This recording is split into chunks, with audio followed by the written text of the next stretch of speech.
একটু সোহাগা লাগিয়ে দেন, ছিটিয়ে দেন, স্বর্ণগুলোর সঙ্গে সঙ্গে পানি হয়ে যায় নাকি? পানি হয় না? কেন হয়? সোহাগা এমন একটা জিনিস, স্বর্ণের উপরে ফেলালে ওই স্বর্ণগুলি পানি হয়ে যায়।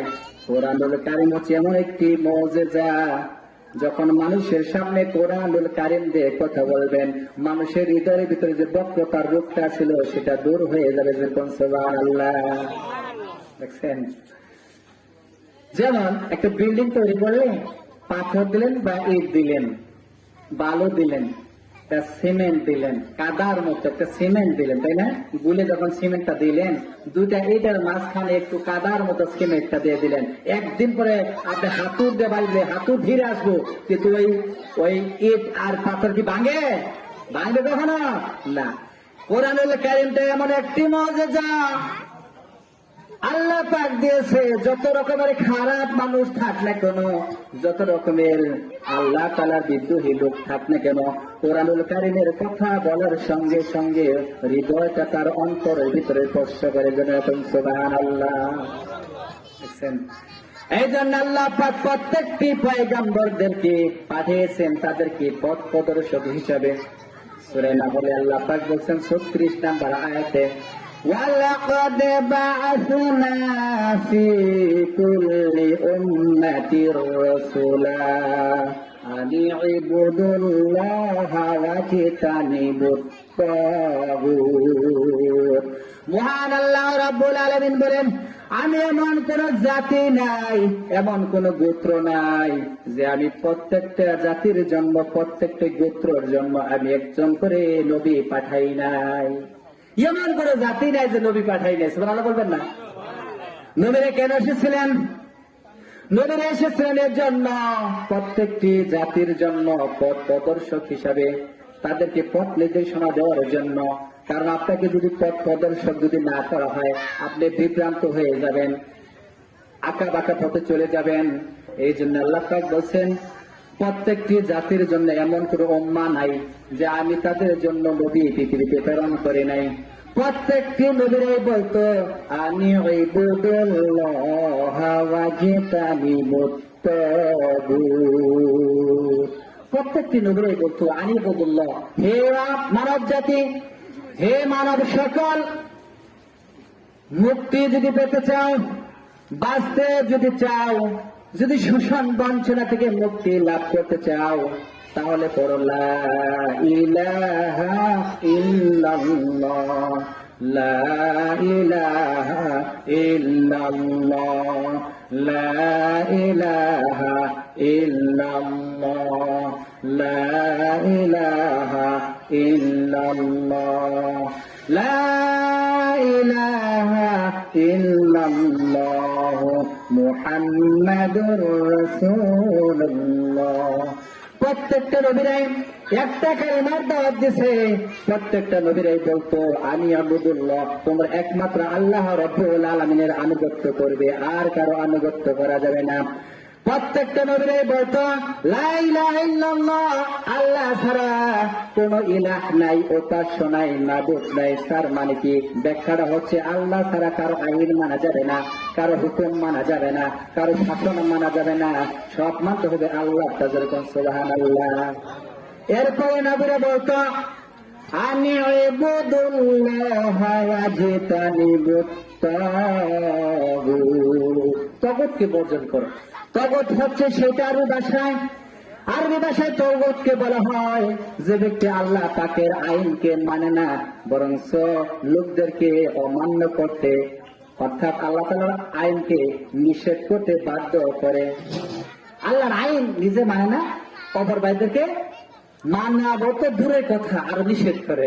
দেখছেন, এই যে হচ্ছে তাগুত। মানে মহাসাগরের ভিতরে যে কয়েকদিন আগে, যে দুদিন আগে যে একটা নিম্নচাপ ছিল বঙ্গোপসাগরে, এখানে কোন ঝড় নাই, অথচ ওখানে সাগর উত্তাল হয়ে ঘূর্ণিঝড় হয়ে গেল সাগরের মধ্যে। এটা কি সাগরের শৃঙ্খলা সে নষ্ট করে ফেলেছে না?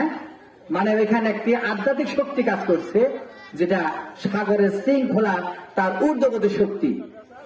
এটা আল্লাহ তাআলা জগতের জন্য বুঝিয়ে দিয়েছেন। নবী আপনি বলে দিন, যারা আল্লাহ পাকের আইন মানবে না তারা জনগণদেরকে আল্লাহর আইন মানতে দিবে না।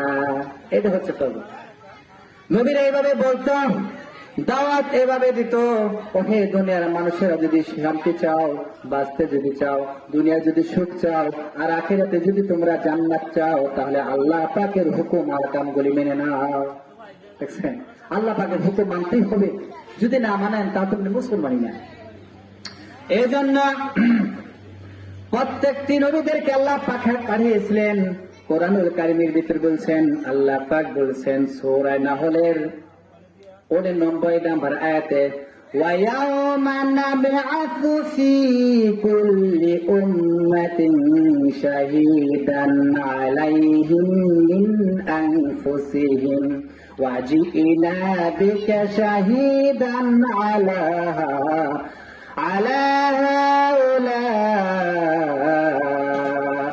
ونزلنا عليك الكتاب تبيانا لكل شيء।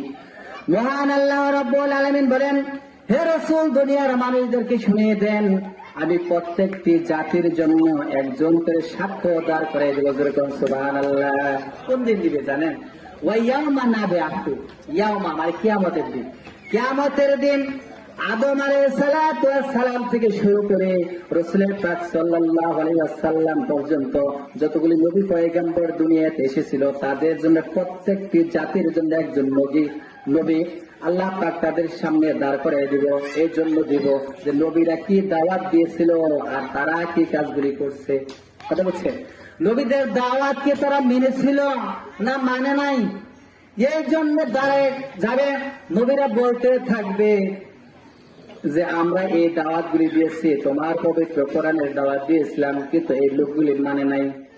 এরপরে আল্লাহ তাআলা বলছেন, ওয়াজি'না বিকা শাহীদা, হে রাসূল আপনাকেও আমি দাঁড় করাবো। সুবহানাল্লাহ বলবেন না? আমরা কি রাসূলের প্রেমিক হতে চাই? আল্লাহ পাকের হুকুম না মাইনা না, কি বলেন? আল্লাহ পাকের হুকুম না মাইনা রাসূলের প্রেমিক হওয়া যায় না। জীবনে যদি প্রেম করে থাকেন তাহলে পরীক্ষা অবশ্যই করছে নাকি? প্রেম করেন না নাকি? বিয়ে করে প্রেম করেন না নাকি? বিবাহিত লোক তো মেলা এখানে প্রেম করেছেন। আল্লাহ পাক ও তার রসুলের সঙ্গে আল্লাহ পাকের সঙ্গে যারা ভালোবাসা করেছে, আল্লাহ পাক তাদেরকে অবশ্যই পরীক্ষা করেন। আল্লাহ পাক কি করেন? পরীক্ষা করেন। আল্লাহ পাক যত আল্লাহ পাককে আপনি ভালোবাসবেন, আল্লাহর অনুগত যত হবেন, আল্লাহ পাক দুনিয়াতে আপনাকে তত বেশি কষ্ট দিবে। তার মানে আল্লাহ পাক বলতেছেন যে বান্দারা যত বেশি আমার প্রতি ঈমান আনবা, তাকওয়া করবা, আমি আল্লাহ রাব্বুল আলামিন তোমাকে বেশি বেশি পরীক্ষা দেব। যেরকম সুবহানাল্লাহ। অনেক লোক আছে অসুখ হইলে কয় মরার অসুখ খালি আমারই ধরে, যেরকম নাউজুবিল্লাহ। আছে না লোক এরকম? বিশেষ করে মা বোনদের এরকম করে, তাই না? যে আমি এত নামাজ রোজা পড়ি, মরার অসুখ খালি আমারই ধরে। ঠিক আছে না? বলে, কিন্তু আপনি তো বুঝেন নাই এই অসুখটা আল্লাহ তাআলা দিয়া পরীক্ষা করেন। কোরআনে কারীমের সূরা শুআরার ভিতরে আল্লাহ বলছেন, ওয়াইযা মারিতু ফাহুয়া ইয়াশফিন, বান্দারা যখন তুমি অসুস্থ হয়ে যাও, আমি আল্লাহ রাব্বুল আলামিন এমন সত্তা যে তোমাকে সুস্থ দান করে। সুবহানাল্লাহ। আপনি তো একটু ওষুধ খাইলেন, সুস্থ করলো কে বলতে পারেন? আল্লাহু আকবার বলেন। এজন্য আল্লাহ পাককে যত বেশি ভালোবাসবেন তত বেশি পরীক্ষা দেবে। এই পরীক্ষা যত বেশি বেশি আপনি উত্তীর্ণ হবেন, আল্লাহ পাক আপনাকে তত বেশি বেশি জান্নাতের ভিতরে বাগ বাগিচা বানিয়ে দিবেন। পরীক্ষায় যদি ফেল করেন সার্টিফিকেট আসবে নাকি বলেন? আসবে। এসএসসি পরীক্ষা যারা দিয়েছে 12টা পরীক্ষা যারা দিয়েছে, 11টা যদি পাশ করে, একটাই যদি ফেল করে, তাহলে কি সার্টিফিকেট আসবে? আসবে নাকি? আসবে না। আপনি আল্লাহ পাকের সমস্ত হুকুম মানলেন, কিন্তু আল্লাহ পাকের আইনগুলি মানলেন না, তাহলে কি আপনি সার্টিফিকেট পাবেন নাকি? সার্টিফিকেট পাবে? হবে না। দেখছেন, আল্লাহ তাআলা এর জন্য বুঝিয়ে দিয়েছেন, নবী গো তিবিয়ানান লিকুল্লি শাই, তোমার মনের ভিতরে যত প্রশ্ন, আল্লাহ পাকের প্রতি যতগুলি তোমার বিশ্বাস, তেমন যত প্রশ্ন, আল্লাহ পাকের অস্তিত্ব সম্পর্কে যত জানার জন্য যত চেষ্টা করবা, কোরআনুল কারীমের ভিতরে সমস্ত কথাগুলি আমি আল্লাহ রাব্বুল আলামিন খুলে খুলে তা বয়ান করছি। জোরে কোন সুবহানাল্লাহ। খারাপ লাগতেছে? আলোচনা করব? আমি তো আলোচনা যাই নাই। আল্লাহ রাব্বুল আলামিন এর জন্য প্রত্যেকটি নবীদেরকে আল্লাহ পাক পাঠিয়ে দিয়েছিলেন পথ প্রদর্শক হিসেবে। আমাদের রাসূলকে আল্লাহ পাক যখন কিয়ামতের দিন প্রশ্ন করবে, وقال الرسول يا رب إن قومي اتخذوا هذا القرآن مهجورا। রাসূল দাঁড়িয়ে যাবে উম্মতের বিরুদ্ধে। লক্ষ্য করুন আমার ভাইয়েরা, রাসূল পাক সাল্লাল্লাহু আলাইহি ওয়াসাল্লাম উম্মতের বিরুদ্ধে মামলা করবে কার কাছে বলেন? আল্লাহর কাছে মামলা করবে। আমি প্রশ্ন করলে উত্তর দিবেন, তার মানে কিছু শিখতে পারবেন। যদি প্রশ্ন করি রাসূলের সুন্নাত এটা যে সাহাবীদের মধ্যে এই কথাগুলি বলতো, আবার জিজ্ঞেস করতো, সঙ্গে সঙ্গে সাহাবীর উত্তর দিত, মানে ঠুটস্থ হয়ে গেল। সুবহানাল্লাহ বলেন। রাসূল পাক সাল্লাল্লাহু আলাইহি ওয়াসাল্লাম তার জাতির জন্য যখন আল্লাহ পাকের নিকট মামলা দায়ের করবে, ওইখানে কোন উকিল পাওয়া যাবে নাকি? আরো রাসূল যদি আল্লাহ পাকের নিকট নিজে যদি মামলা দায়ের করে, ওইখানে আর কোন কোর্ট নাই, কোন সুপ্রিম কোর্ট নাই, হাই কোর্ট নাই, কিচ্ছু নাই। এই জন্য আল্লাহ পাক বলছেন, ওয়াকালার রাসূল ইয়া রাব্বি ইন্না কওমি ইত্তাখাযু। রাসূল পাক সাল্লাল্লাহু আলাইহি ওয়াসাল্লাম সেদিন বলবে, ওয়াকালার রাসূল ইয়া রাব্বি, হে আমার প্রতিপালক, ইন্না কওমি ইত্তাখাযু, হে আল্লাহ তাআলা, এই আমার জাতির লোকেরা হাযাল কুরআনা, কোরআনুল কারীমকে ঠাট্টা বিদ্রূপ করেছিল। যেরকম নাউযুবিল্লাহ। কথা হচ্ছে কোরআনুল কারীমকে তারা ঠাট্টা বিদ্রূপ করেছে, কোরআনকে তারা মানে নাই, কোরআনকে তারা সংযোজনের কথা বলেছে, সংশোধনের কথা বলছে, সংযোজনের কথা বলছে। যেরকম নাউযুবিল্লাহ মিন যালিক। সেদিন আর রক্ষা পাওয়া যাবে না। আসেন আমরা মূল আলোচনায় চলে যাই, যেহেতু সময় সংকীর্ণ, ওলামায়ে কিরামগণ এসেছে। আমার সঙ্গে শুরু করেন। আমরা সকলেই শয়তানের ওয়াসওয়াসা থেকে প্রাণ বাঁচাইনি, সকলে শুরু করেন। আউযু বিল্লাহি মিনাশ শাইতানির রাজীম। বিসমিল্লাহির রাহমানির রাহিম। ওয়াইলুল লিকুল্লি হুমাযাতিল লুমাযাহ الذي جمع مالا وعدده يحسب أن ماله أخلده صدق الله العظيم। সূরাতুল হুমাযা কোরআনুল কারীমের 104 নম্বর সূরা। এখানে আয়াত আছে মোট 9টি, রুকু আছে 1টি। আয়াত কয়টি? 9টি। রুকু হলো 1টি। এই হুমাযা, এই আয়াতে কারিমা প্রথম আয়াত থেকে এর সূরার নামকরণ করা হয়েছে এখানে।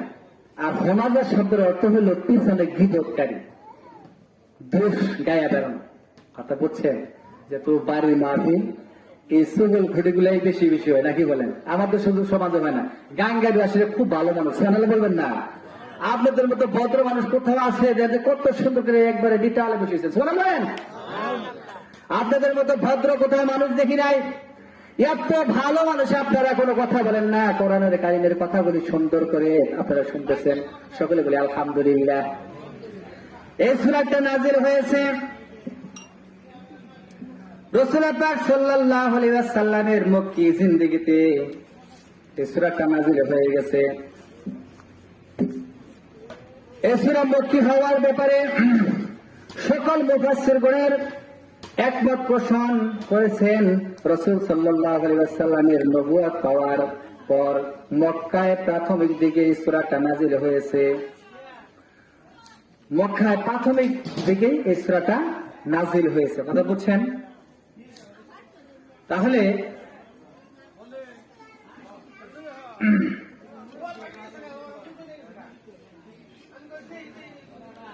আল্লাহ তাআলা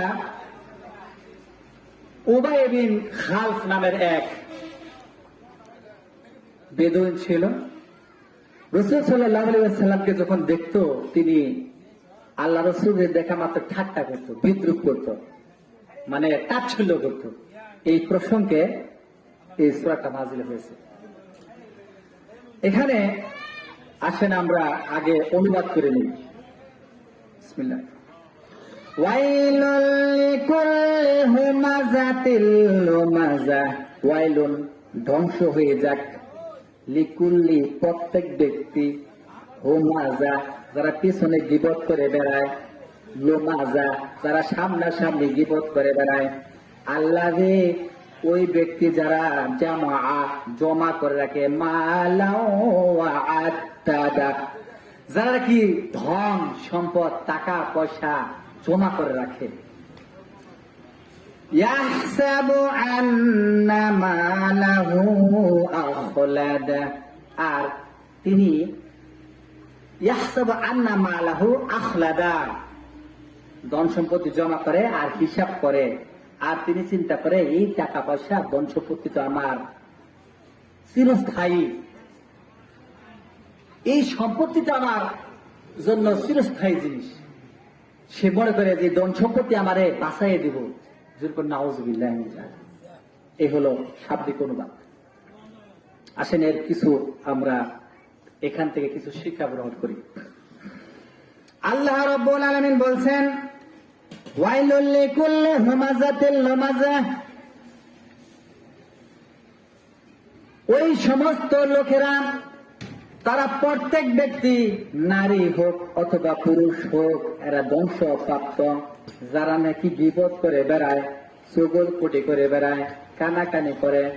দেখবেন সমাজের ভিতরে কিছু লোক আছে, একজন মানুষ যদি ভালো চলে সে বলবো যে অমকের পোলা না কি যে ধনী হয়েছে গো, মানে তার আর ফুটটা দেখে আমরা থাকা হইলাম না, চাষটলে বসে বসে এই কথাগুলি বলে, ঠিক কিনা?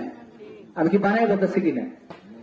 এই সমস্ত কথা বলে আর বলবে ওর ভাবে বেচা খাইছে মাছ, সারা জীবন কামলা দিছে, কামলার পোলার বাহাদুরি দেখে আমরা তো বাঁচি না।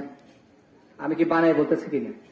এই সমস্ত কথাগুলি তারা পিছনে পিছনে গায়ে বেড়ায় আর চিন্তা করে ওর কোন দোষটা আছে, মানুষের মধ্যে ফোকাস করা যায়, বলিয়া দেওয়া যায়, এই চিন্তা করে তারা। আল্লাহ পাক বলতেছেন ওই ব্যক্তি যদি পুরুষ হয় আর নারী হয়, এরা উভয় ধ্বংসপ্রাপ্ত। কঠিন কথা আল্লাহ পাক বলছেন, ওই লোকেরা ধ্বংসপ্রাপ্ত আল্লাহ পাক বলতেছেন। আর ব্যক্তি হচ্ছে আরেকটা হচ্ছে দুটি পয়েন্ট আমি কথা বলবো, আর বেশি সময় নেব না। আরেকটি হচ্ছে তারা নাকি প্রকাশ্যভাবে গীবত করে, সামনাসামনি গীবত করে। এটা কেমনে করা যায়? সামনাসামনি কি গীবত করা যায়? কেরা করতে পারে বলতে পারেন? ও যে আকাশে যারা আছে, যাদের শক্তি আছে তারা করে, নাকি বলেন? পাপ করে নিজে তোর চাপায় আরেক ঢাঙ্গে গাড়ে। এই হলো দুই শ্রেণীর লোক। আসেন প্রথম শ্রেণীর লোকের থেকে কিছু আমরা দেখি আলোচনা করা যাক কিনা ইনশাআল্লাহ। সূরাতুল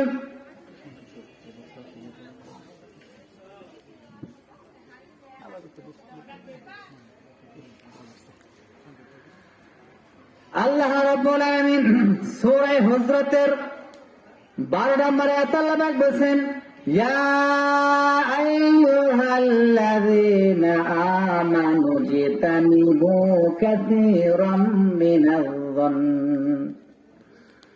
ইন্না বা'দায-যন্নি ইসমুন ওয়া লা তাজাসসু ওয়া লা ইয়াগতাব বা'দুকুম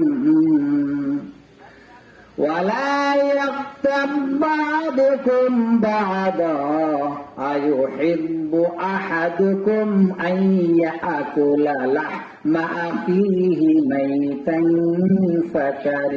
فكرهتموه واتقوا الله إن الله تواب رحيم।